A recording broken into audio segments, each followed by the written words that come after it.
Olá, eu sou Caio Almendra, consultor de inovação e sócio do Templo, e a gente vai apresentar para vocês algumas notícias sobre inovação que estão acontecendo por aí.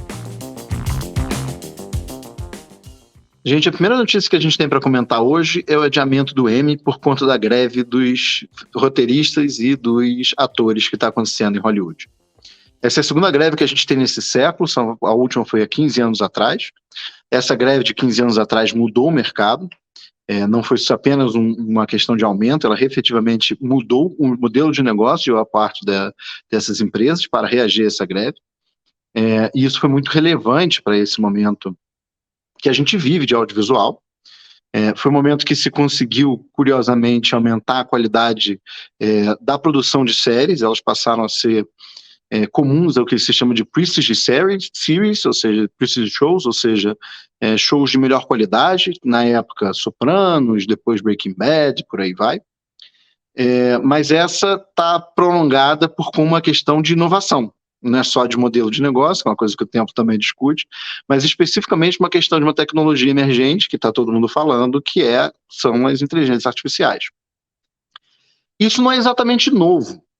O primeiro caso de inteligência artificial para substituir ator que eu tô lembrado é do filme de 1999, Guerra nas Estrelas 1, Ameaça Fantasma, que tinha uma cena que era uma corrida de biga futurística, onde o público da corrida foi substituído por um conjunto de cotonetes pintados à mão e depois animados artificialmente. O filme é de 24 anos atrás, para quem, como eu, lembra de ter visto o filme no cinema, você está velho, mas esse foi um dos primeiros usos massivos de inteligência artificial para substituir atores. E é muito curioso porque esse filme muito diretamente adaptado, muitas cenas, inclusive essa, de um filme antigo, clássico, chamado Ben-Hur. E o Ben-Hur era das maiores bilheterias, foi uma das maiores bilheterias, e foi um dos maiores vencedores de Oscar da sua época, até o Titanic, eu acho que era o maior vencedor de Oscar da história. E ele tinha um orçamento altíssimo, apesar de não ter tecnologia, apesar de não ter todos esses gastos que hoje em dia os filmes têm, porque o elenco era imenso. A quantidade, a contratação de figurantes para essa cena da biga, da corrida de biga, das pessoas torcendo ali, era muito, muito grande. Você não tinha como substituir o ator. Então você teve que contratar muitos e muitos figurantes e isso inchou o orçamento e em todo momento a superprodução era inchada de orçamento de atores. Mas aí a gente entra numa discussão mais específica sobre essa questão da inteligência artificial substituindo atores. O problema, é claro que isso vai acontecer, é inevitável que em algum limite haja o uso de inteligência artificial para reduzir trabalhos massivos. Ninguém quer voltar para um Ben-Hur, isso não está em discussão. Mas o que é muito complicado dessa situação é que essa profissão precisa ter uma renovação. Os mercados precisam ter uma renovação, e essa é uma discussão que cabe para as duas greves, tanto para de roteirista quanto para atores. As pessoas, você pode substituir boa parte do trabalho com inteligência artificial, mas você ainda precisa ter um ingresso de pessoas, as pessoas precisam começar a aprender, e você tem uma pequena ponta numa série, significa que amanhã você poderá ter um papel maior, e esse é o caminho natural de atores. E também é o caminho natural de roteiristas. Você primeiro entra na sala de roteiro, trabalha um pouquinho, escreve uma piada, e depois de muito tempo você vai crescendo até se tornar o cara que criou uma série nova, um conceito novo, virou um grande roteirista de TV ou cinema. Quando você substitui esses cargos e essas tarefas iniciais, um dos riscos que se tem é destruir a própria reprodução do mercado. É você não ter a formação de profissionais para que haja inovação. Inovação de linguagem, inovação de roteiro, inovação de formato, não exatamente inovação tecnológica. Então esse é um risco que o mercado tem. E é uma tendência que os estúdios cometam esse erro. E é uma tendência porque o objetivo deles é reduzir o custo de trabalho, e reduzir o custo de trabalho, investir em inovação, e aí você mata os trabalhos mais simples. Não de conceituar uma nova série, mas escrever um episódio de uma série que já tem muitos episódios escritos. O exemplo clássico que se fala entre os próprios grevistas, ou mesmo entre os críticos de arte, é que será muito fácil pegar uma inteligência artificial, pegar todas as 20 temporadas de Law and Order, colocar dentro dessa inteligência artificial e ela montar um episódio perfeito, inovador até possivelmente menos igual do que um episódio escrito por gente, porém você não conseguirá inventar um novo Law and Order, nova série, a série que seja diferente daquilo, com nova conceituação e por aí vai. No tempo a gente acha que não é bem assim, que pessoas que sejam muito criativas e utilizem inteligência artificial conseguem conceber, inclusive, novos conceitos a partir do uso da inteligência artificial, mas não é a substituição completa do trabalho por um trabalho de inteligência artificial, como os estúdios estão anunciando que pretendem fazer. Então, essa discussão sobre substituição de trabalho e fim da capacidade do mercado de renovar os seus profissionais é muito importante para todos os mercados. É curioso a gente utilizar um exemplo como Hollywood, como atores, como roteiro para pensar nisso, porque a gente, em geral, não pensa dessa forma, mas isso aconteceu em todos os outros setores que a gente possa imaginar, que a inovação foi reduzindo o número de pessoas que trabalhavam ali e, consequentemente, reduzindo o número de pessoas que aquele mercado treinava para substituir as pessoas que saíam do mercado de trabalho, quer por aposentadoria, quer por morte, quer por mudar de emprego ou alguma coisa assim. Essa discussão sobre o impacto das inteligências artificiais também é a discussão do nosso segundo tema. Nosso segundo tema envolve duas reportagens, uma análise do Goldman Sachs dizendo que a aplicação de inteligências artificiais até 2025 pode gerar 200 bilhões de dólares no PIB mundial, ou seja, um aumento de 1% do PIB, e também uma análise do Money dizendo que, olha, a inteligência artificial já está com cara de ser uma bolha, já deu sinais de bolha. E aí a gente tem uma situação muito engraçada, quando a gente tem uma notícia muito otimista, um crescimento do PIB de 1%, e outra muito pessimista, dizendo que é uma bolha. Particularmente, a gente no tempo acha que não é uma bolha. A gente acredita que inteligência artificial é uma das tecnologias mais interessantes atuais. A gente fundou o BIOS, o Instituto Brasileiro de Ciência de Dados, justamente por conta disso, por interpretar que ciência de dados e inteligência artificial é game changer, é a diferença de mercado atual. Mas é normal também que tenha um processo assemelhado à bolha quando uma tecnologia nova emergente chega e é muito, muito louvada. As pessoas interpretam ela como sendo muito positiva, todos tentam fazer suas próprias aplicações, muitas dessas aplicações não darão certo, e por conta disso muitas delas irão falir, mas esse não é um processo de bolha, esse é um processo de acomodação da expectativa e da realidade do potencial dessa tecnologia.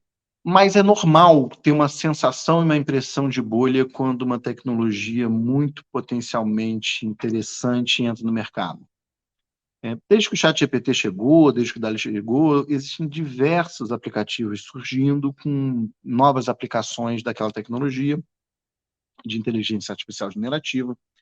Muitos desses aplicativos não darão certo, não darão público, podem ser muito úteis, mas vão falir porque não foram bem administrados. E por conta disso tem uma sensação de bolha, mas é porque a euforia foi muito grande, mas não porque a tecnologia é inexistente, não porque é fumaça, não tem nada dentro. Bolha é isso, né? Não tem nada dentro. Especificamente nesse caso, não é. Tem muita coisa dentro, o potencial é realmente muito grande. Agora, a discussão em relação ao Goldman Sachs, se de fato vai aumentar um ponto percentual, é um pouco de futurologia. E eu tendo a acreditar que não depende exatamente da inteligência artificial. Esse 1% só vai se concretizar, esse potencial todo só vai ter sentido, só vai ter mudado a sociedade a ponto de gerar um crescimento do PIB se esse trabalho for bem utilizado. Se essa automação gerar apenas desemprego e esse potencial humano adicional liberado por essa automação não for utilizado em nenhum mercado para solucionar nenhum dos problemas humanos atuais, esse 1% vai ser, na verdade, muito otimista. E essa é uma questão de todas as inovações que envolvam automação, que envolvam redução da quantidade de trabalho utilizado. Ela pode potencializar muito para a humanidade ou pode significar simplesmente mais emprego, mais incapacidade de resolver problemas, né, mais uma demanda por soluções que a automação em si não tem. Isso também é um problema, isso também é uma questão que precisa ser resolvida, e isso não é a automação que resolve sozinho, não é a inovação que resolve sozinho. A nossa próxima notícia é do Nexo Jornal, que trouxe para cá uma reportagem sobre como o Google está preocupado com a possibilidade de perder a predominância no mercado de mecanismos de busca. A causa que o Google identifica, claro, é a chegada das inteligências artificiais dentro do mercado de busca, em especial com a aliança da Bing com a OpenAI, e, portanto, com o crescimento de uma concorrência mais especializada e mais capaz. Aqui a gente tem duas coisinhas que a gente tem que pensar sempre. Primeiro, o Google não estaria em tão maus lençóis em relação ao mecanismo de busca se ele não tivesse piorado tanto seu serviço. Ao longo dos anos, o Google ficou uma ferramenta muito menos útil do que ela era originalmente. Em parte disso por conta de um excesso de publicidade, que muitas vezes fica quase mascarado, quase escondido que é publicidade ali, que foi uma escolha de mercado deles. E o outro foi pela explosão dos mecanismos de SEO, de Search Engine Optimization, que são técnicas que permitem que você fique acima nas pesquisas do Google, apesar de não necessariamente estar tão ligado ao que o seu usuário quer, ao que o usuário do Google quer. Por conta disso, ao longo do tempo, o Google ficou inutilizável. E uma das maiores sintomas disso foi que assim que surgiu o ChatGPT, a primeira utilização que todo mundo deu para ele foi mecanismo de busca.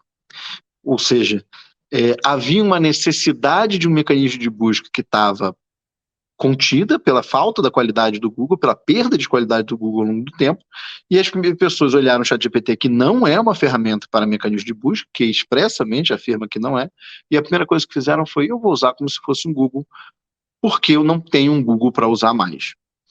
Por conta disso, o Google enfrenta uma concorrência agora séria, porque, de todo jeito, inteligência artificial facilita muito as buscas, ela te compreende melhor do que uma ferramenta tradicional de ferramenta de busca, e agora o Google vai ter que correr atrás para se manter como predominante nesse mercado, que foi dele por décadas. Para descontrair um pouco, o último tema do dia é o caso da moça que viralizou no TikTok, contando a história de que ela clonou a voz do namorado com uso de inteligência artificial, e com essa voz clonada, pentelhou os contatos dele até descobrir uma traição. Mas conversa, se você está em casa, não faça isso. Isso não é legal. Se você quer ter um bom relacionamento, confie no seu namorado. E se ele já está te traindo, e se você já está tão preocupado assim, talvez seja o caso de você ir embora, sem ter que fazer esse tipo de coisa. Dito tudo isso, aqui a gente chega num ponto interessante. Queria dar uma problematizadinha. Boa parte dessas ferramentas que a gente tem hoje, como personificação, rastreamento, elas já eram um sonho molhado, um grande sonho de mecanismos de espionagem. Sempre foram. Impersonar alguém é aquilo que aparece em todos os filmes de espião do Missão Impossível. Agora elas se tornaram comuns a todos. Todas as pessoas conseguem utilizar algumas dessas ferramentas, desde invadir um computador, deixar um grampo no computador, até copiar a voz de alguém, até copiar a forma que alguém escreve, por aí vai. Isso significa que a gente não está só espionado pelas Big Techs, mas nós estamos espionando uns aos outros.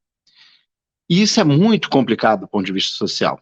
A história começa muito engraçada, apesar de ter uma questão meio sombria, pessoalmente. Coitado dessa moça que sofre tanto a ponto de cometer algo tão absurdo. Coitado desse cara que namorou uma moça que faz alguma coisa tão absurda. Mas também a gente tem que começar a tomar mais cuidado em relação a esse tipo de ferramenta. É claro que tem uma parte, uma dimensão disso que é dor do crescimento. A gente, por exemplo, no caso do deepfake, a gente não, que esse não deixa de ser uma aplicação de deepfake, a gente vai ser cada vez mais capaz de identificar deepfakes, principalmente pessoas que já nasceram na internet, já entraram na internet pela primeira vez, observando deepfake. Elas vão ser naturalmente desconfiadas se aquele vídeo é verdade ou não, se aquela pessoa é de fato ali ou se é uma inteligência artificial. Mas até se chegar nesse ponto, demora. Mas também a gente tem que perceber que com o barateamento e o excesso de acesso desse tipo de ferramenta, isso está sendo utilizado por pares, por qualquer um. O deepfake pode ser utilizado pelo seu amigo, pelo seu colega, pelo seu namorado, por aí vai. O que também é um fator de preocupação. Eu não tenho resposta de como é que a gente vai resolver isso não é uma questão de dor do crescimento, mas a gente tem que entrar numa realidade de que nós estamos sendo observados não só pelos donos da plataforma, mas por nós mesmos muito mais. Devemos evitar fazer, mas devemos saber que muitos de nós não conseguirão evitar fazer e cometerão absurdos assim. Um abraço, gente. Eu espero que todos tenham gostado do nosso programa hoje. Até semana que vem.